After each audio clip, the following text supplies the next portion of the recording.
World Cup fever has officially taken over, whether it's on your TV screen or your Twitter feed.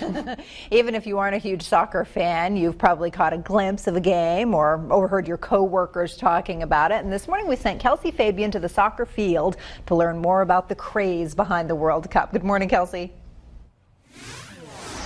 Good morning, Sharon and Jackie. Yes, I'm out here all morning. We're in Westbrook, and Allie joins me, and he's a coach with GPS Maine. So he's going to teach us all we kind of need to know about soccer. Right now, we're just going to kind of stick to the basics. So soccer, it's a 90-minute, low-scoring game, but those guys playing the World Cup, so they're running around for 90 minutes. How many miles do you think those guys run during these games? Well, on average, it's around about 10 kilometres. Obviously, there's some positions of the field where they tend to cover more ground. Obviously in the centre midfield area and the full back and the outside of the back area, they tend to cover a lot more ground.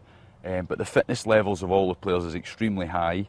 At this time of year, actually, they're at the end of their regular season, so for a lot of them this is quite a test in time to see how they can last. I mean, in the last US game there was a lot of injuries and a lot of players went down with muscle knocks, so it's certainly a tough one for them. And now, the World Cup brings a lot of craze to America for soccer, but in general, soccer is huge around the world, not so much in America. Why do you think that is? Well, I definitely think in other countries there's more of a cultural shift towards soccer just because it's been there longer.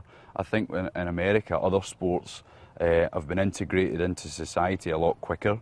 Like baseball, for example, is a fabric of pretty much every state in the country, so it's one that I think soccer's getting there, but it's just further down the line. And when you watch the World Cup, people are so into it. Like, you just see the fans and they're insane about it. Why? What do you think the excitement is about it? Why do you think people love it so much? Well, I think because the time on the field's so short. You know, there's 3 games that you're guaranteed, then after that it's knockout. So, you know, every second matters, every goal matters, and really every minute they're on the field, you have to perform. So from a fan perspective, you want to root on your team and have them do the best. All right, well, Allie's going to be with me all morning, and coming up, he's going to maybe show us a few things, teach me a few skills, and someone had tweeted at me asking if I was going to be performing a bicycle kick. I didn't know what it was. He explained it to me as some type of flip maneuver, so no, I will not be doing any bicycle kicks this morning. Yeah, you would definitely hurt yourself. I mean, I think anybody would hurt themselves. It's nothing against you personally. We just want to see a header, Kelsey, so we'll talk to you in a few minutes.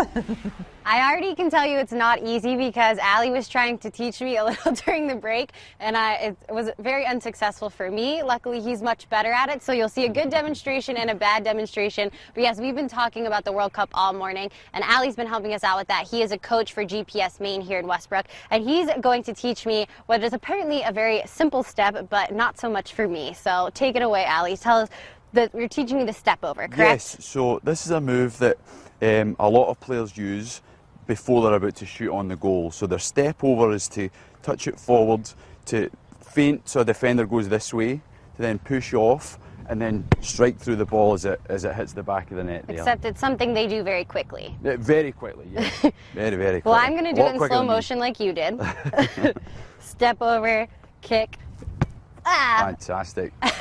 All right, so do you want to do it more full speed? Absolutely. So they can see what it looks like? Right, so you're trying to take as many small touches as you can, then get your step over in and beat your defender, and then get your shot off at the goal as hard as you can in the corner.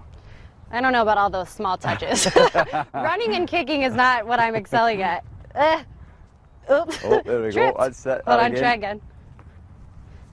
Nope, that's really not going to work for me. Nice. There we go. All right, and now you're going to show us how to juggle, which I was trying this. This is much harder than it looks. Well, you guys make this look really easy. This is something that a lot of the kids, if they're trying to improve in their technique and their control, they can really try at home. So the most important part is trying to keep the ball nice and low on top of their laces and keeping their foot flat as they do it. Obviously, changing their feet and keeping good control on both is important. But, you know, trying to keep it as close to them as they can is... Or it could just roll away like that. There we go. I do promise I am athletic, just really not talented at soccer. What I learned in gym classes is about as good as it gets. So if kids want to come out and do soccer summer camps, they're really big throughout the summer. You said you guys have camps running here all summer long. Absolutely. We're in over 20 towns across the state. As far north as Greenville and as far south as Berwick.